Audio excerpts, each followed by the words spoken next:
L'incendio di Notre Dame ha risvegliato il senso di precarietà dei beni culturali e della cura che serve per mantenerli e conservarli.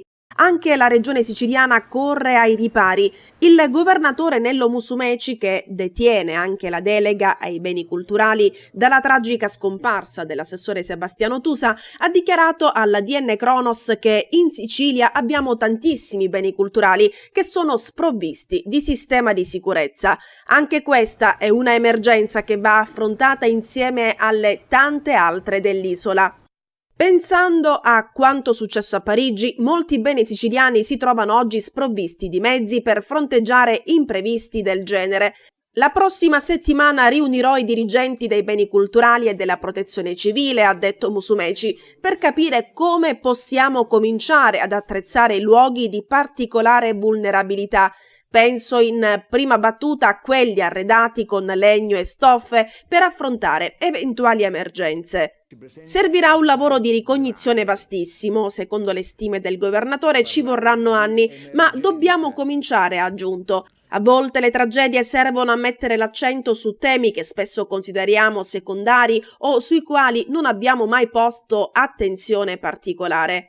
Anche nell'Agrigentino sussistono monumenti con strutture e tetti in legno, basti pensare alle chiese.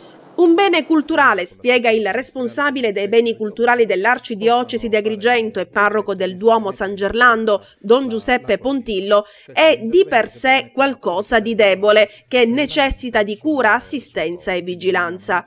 Per quanto riguarda i sistemi di allarme antincendio, però, Pontillo escluderebbe la loro installazione all'interno di chiese e luoghi aperti al culto.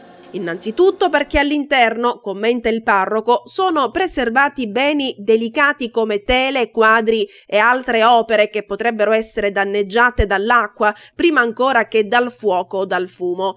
Da considerare anche come dentro le chiese si accendono candele e si brucia incenso, il che potrebbe portare a falsi allarmi dei sistemi antincendio. Essenziale per alcuni beni è il servizio di vigilanza. Pontillo lo spiega ad esempio in riferimento alla cattedrale San Gerlando. Del resto, due sono gli elementi imprevedibili che possono provocare un danno, conclude il parroco. Il fattore umano, e quello puoi cercarlo di limitare con la sorveglianza, è il caso fortuito, come un cortocircuito o un fulmine, e contro quelli puoi fare relativamente poco. Intanto Notre Dame ha lanciato un avviso a tutta l'Europa. I nostri beni culturali sono importantissimi, sono simboli identitari delle comunità a cui appartengono e come tali vanno preservati.